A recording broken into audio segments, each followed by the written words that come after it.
Mesdames, Messieurs, bonjour, très heureux de vous retrouver pour cette nouvelle émission Power Boost. Alors vous le voyez, je suis encore dans le sud de l'Espagne parce que j'ai quelques sujets à vous présenter et puis aussi bien sûr beaucoup de nouveautés. Top départ pour cette nouvelle émission Power Boost.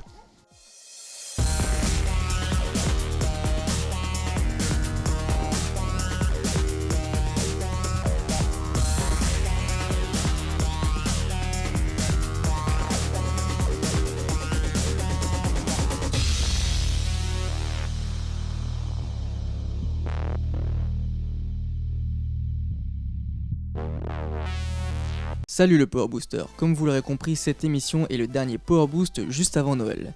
Alors de la part de toute l'équipe de Power Boost, nous vous souhaitons d'excellentes fêtes de fin d'année. Sans plus attendre, top départ pour votre émission Power Boost. Comme chaque semaine, je vous invite à retrouver notre rubrique pour faire des économies en matière d'engrais. Alexandre, je vais te poser une colle. Cette année, j'ai pas assez d'engrais, je fais comment concrètement ? Alors c'est compliqué, mais il y a peut-être un levier quand même sur le blé qui va dépendre de plusieurs critères. C'est de se poser la question de ce qu'on fait sur son premier apport. Pour rappel, le premier apport c'est en moyenne 60 unités, donc 120 €. Oui, mais c'est risqué. Bien sûr c'est risqué, donc ça se pilote, ça se fait pas n'importe comment. Il y a 3 grands critères de décision. Le premier c'est les conditions météo. Est-ce que j'ai un automne qui est favorable à la minéralisation ? Est-ce que j'ai un hiver qui n'est pas trop pluvieux, donc j'ai pas trop perdu d'azote ? Et donc est-ce que j'ai finalement de l'azote dispo pour nourrir ma culture et motoriser la suppression tout ou partie de ce premier apport. La deuxième question, c'est mon type de sol. Autant dans des sols profonds, on peut se permettre de supprimer ce premier apport, dans les sols plus légers, il ne faut pas aller au-delà de la moitié de la dose. Puis le dernier point, c'est de vérifier l'impact de tout ça, de cette gestion-là.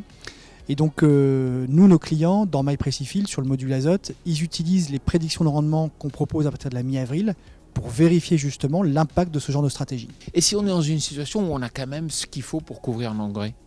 Alors là, ça vaut le coup de changer de stratégie et de monter plutôt, dans le cas du blé, sur un fractionnement en 4 apports.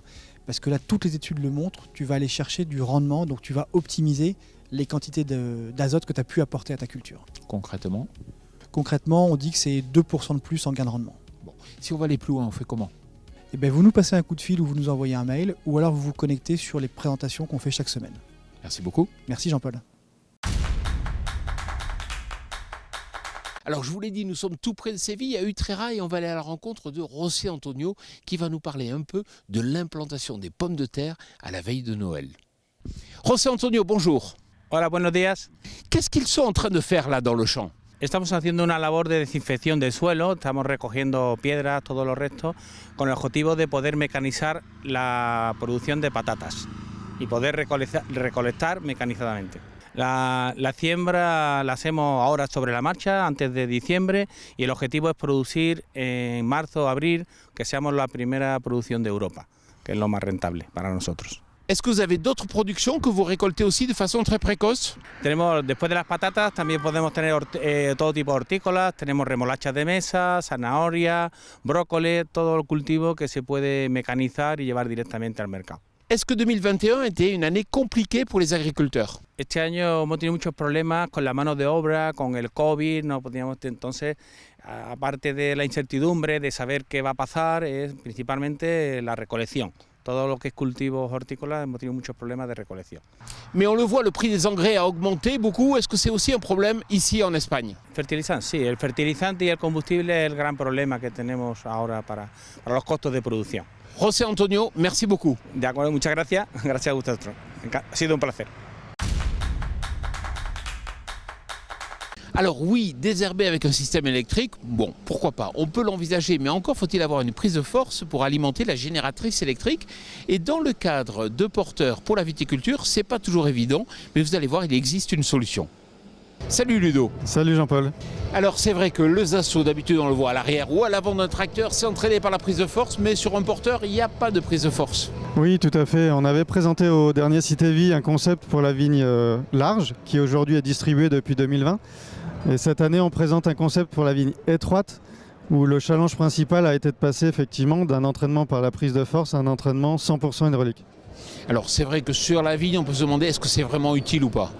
Oui, c'est vraiment utile, d'une part parce qu'on a de plus en plus de demandes, que ce soit de la part des consommateurs et aussi de la part des viticulteurs qui souhaitent améliorer leurs pratiques. Et le désherbage électrique est une des alternatives qui permet de se substituer à des techniques existantes. Ludovic, je vais te dire franchement, quand je vois l'énergie électrique qu'il faut dépenser, tout ça, je me dis le bilan carbone il est catastrophique. Alors oui, c'est une bonne question, effectivement. On a travaillé sur ce point quand on a développé cette machine-là. Et on a montré, de par l'institut avec lequel on a travaillé, qu'on avait un bilan carbone qui était meilleur que le travail du sol, mais moins bon qu'un chimique, parce que c'est difficile de faire mieux aujourd'hui, quoi qu'on en dise. Et donc on se situe entre les deux. Toute dernière question, il va être commercialisé ou pas et quand? Il va être commercialisé pour la saison 2023, ça veut dire qu'on verra les premières machines dans la deuxième partie de l'année 2022. Merci Ludo. Merci Jean-Paul. On le sait, il va falloir recruter de plus en plus et aller chercher justement des personnes à l'extérieur du secteur agricole. Et vous allez voir cette initiative qui est menée d'un côté par Wizy Farm et de l'autre par les banques alimentaires. Vous allez voir, c'est très simple de se mettre en relation et de trouver des solutions.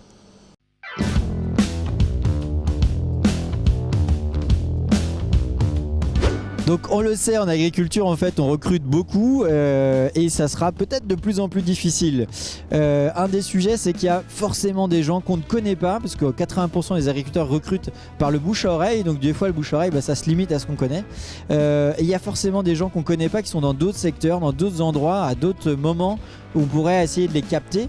Et nous on se dit qu'il faudrait tenter cette carte là parce que c'est super important. On pense à des gens qui sont peut-être en situation de précarité mais qui connaissent pas le monde agricole et qui ont pour autant des savoir-être qui sont intéressants. Alors ils sont peut-être là, mais les agriculteurs, il faut aussi qu'ils s'ouvrent peut-être à des profils différents que des profils qu'on a l'habitude de recruter, des gens qui se reconvertissent, mais encore une fois qui ont des savoir-être intéressants. Je peux être chauffeur de camion ou manutentionnaire en logistique et être très compétent avec des savoir-être équivalents en agriculture. Donc ça c'est ce qu'on pense et on aimerait creuser cette piste-là.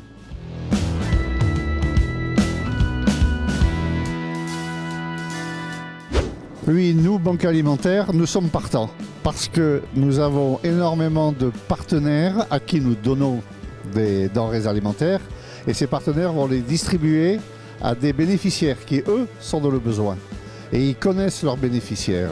Donc ils savent ce qu'ils savent faire, ils connaissent leur motivation et donc ils peuvent les motiver pour aller voir des agriculteurs, pour aller voir si les possibilités qui se présentent.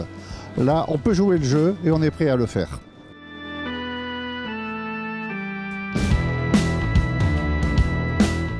Alors moi, clairement, en fait, ce que je propose à Régis, c'est de lui faire découvrir notre dispositif, d'une part, et peut-être aux associations avec qui tu travailles. Et à la fin, en fait, c'est tout simplement un petit flyer pour expliquer ses métiers agricoles et se dire, bah, tiens, ouais, ça peut m'intéresser, où est-ce que je m'inscris? Et puis peut-être que le match avec des employeurs agricoles va se faire. Et nous, Banque Alimentaire, on va utiliser ce flyer et aller le vendre, entre guillemets, à nos partenaires pour qu'ils en discutent avec leurs bénéficiaires à l'occasion de remise de denrées.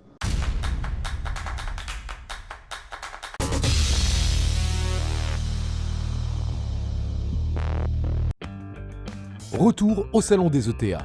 Nous nous sommes rendus sur le stand du constructeur d'enrubaneuses Tanco et, surprise, on y a vu un groupe de fauches. Alors, qu'est-ce qui se passe? Tanco diversifie son offre? Ça a été initié par un client d'enrubaneuse qui souhaitait, avec un tracteur d'une puissance de 200 chevaux, pouvoir faucher entre 9 et 10 mètres. Donc Tanco a travaillé sur le sujet et a décidé de lancer son groupe de fauche. Le secret pour permettre à des tracteurs de moindre puissance de faucher se trouve à l'arrière du groupe. En fait, le groupe de fauche se constitue de la faucheuse avant et de la partie arrière. La partie arrière est donc sur un châssis roulant, ce qui permet d'avoir le poids de la faucheuse réparti entre le tracteur et l'essieu de la faucheuse. Ce qui permet d'avoir un tracteur plus petit, donc un tracteur d'environ 240 chevaux emmènera le groupe de fauche de 10 mètres.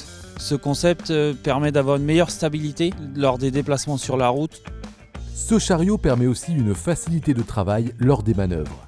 Avec l'essieu directionnel, on a deux vitesses, une vitesse pour le travail, donc quand les faucheuses sont au sol afin de bien suivre les trajectoires, et on a une deuxième vitesse dès que les faucheuses sont relevées. on a une réaction beaucoup plus rapide afin de faire un demi-tour et de reprendre son rang sans faire de manœuvre. Si l'arrière est innovant, l'avant n'est pas en reste. La faucheuse avant a un système breveté de suspension, donc on est sur un rail en courbe qui permet d'avoir un très très bon suivi du sol et une pression au sol moindre, donc on a moins d'usure sur les faucheuses. Quelques exploitants irlandais ont déjà acheté ce groupe de fauches, mais pour une commercialisation en France, il faudra attendre encore un petit peu. C'est la première fois qu'on la voit en France. En 2022, il va y avoir une tournée de démonstration qui va être faite pour la commercialisation sur 2023.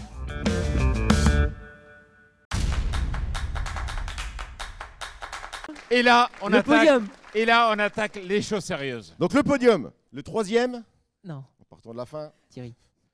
Non, il serait deg, il serait deg. la Team Farm. Ah, La Team Farm, c'est nous, allez, c'est nous. toi. Voilà, bah non. Les seconds, Ouais. l'agence Tourisque. Ah là là là là là. Ah, Bravo. Et vous avez tous compris, des agri-tuffers. les agriculteurs. Ouais. Ah ouais.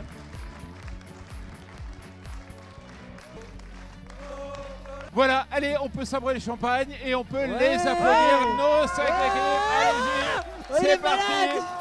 Allez, et voilà. Il est Voilà, j'espère que cette émission Power Boost vous a plu. N'oubliez pas de vous abonner à notre chaîne YouTube et puis aussi à notre page Instagram. Je vous souhaite bien sûr une excellente semaine et puis bien sûr d'excellentes fêtes de fin d'année. On se retrouve début janvier.